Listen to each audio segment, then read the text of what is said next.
Okay, how did you do with that? Now I'm going to go ahead and do it here. That gives you a chance to compare what I have done with what you have done and maybe learn some additional things as well. So up above, I'm going to go ahead and set up that function, create greeting, just like that. Now we want 3 parameters. I'm going to call them term, greet, and then fn for the function that could be passed in. All right. Now I'm going to declare a variable, and this is going to be the initial greeting, just putting together those two, the term and the name. And it looks like I don't know why I put greet there instead of name. There we go. So it's going to put term and name together, and it's going to place that in this variable. I'm going to use a template string, so I use a backtick, and then I use the $sign and the curly braces for a variable. The first variable I want to include is term, and then I want a space between them, and then I'm going to include the next variable, which is name, like that. And so we've created our greeting, and that could be returned. If there's no function, then we would go ahead and return it. So the way I'm going to do this is I'm going to check to see if this value that's passed in is equal to a function. If it is, we'll go ahead and run the function on it and return results. Otherwise, I'll just have a return statement after that if statement. If the if statement does not run, then the return statement will run and return this greeting. Okay, so let's look at how we do that. I'm going to just if and then type of. That's how we find out if something is a function. Type of fn triple equals, and then inside of quotes function. So if that is a function, this part of the code is pretty simple. We simply want to return the invoking of that function. But when we invoke it, we want to pass in greeting. Now, see how that works? So a function gets passed in, and it gets placed in that variable. And since we can treat functions as values, since they're first class, we can store them in a variable. And so now that function is contained in that variable, we can then invoke it using parentheses, and we pass in a parameter right here. We can also check to see if it's a function by using the type of. And that should be a semicolon there, so let me fix that.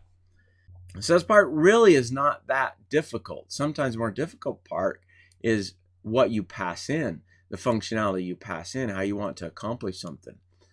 All right, let's go ahead and finish this. So if this is not run, if this part here is not run, we still want to return a greeting.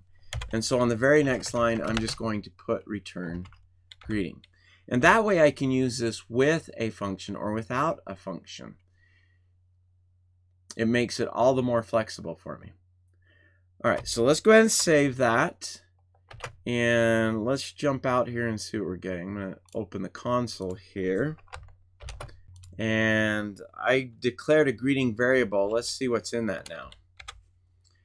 Notice we have good morning, Annika. So that was the term and the name that was passed in.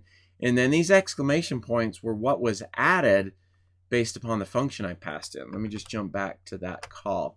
So term, name, and here's a function. It's going to take the greeting, and then here's a template string again. So it's going to take what has finished, because that greeting is passed in right here, is passed into it. So it receives it in this variable, and then we use that variable in a template string with exclamation points after it. All right? So that's working for us. Now, let me just do an example of create greeting without passing in a function. I'm going to go hi, and I'll just use my name here. And it still works. Because we did that type of check, we did that if statement, it still works if we don't pass in a function. Now, just to show the flexibility of this simple higher order function, let me do another one. I'm going to do a different function here.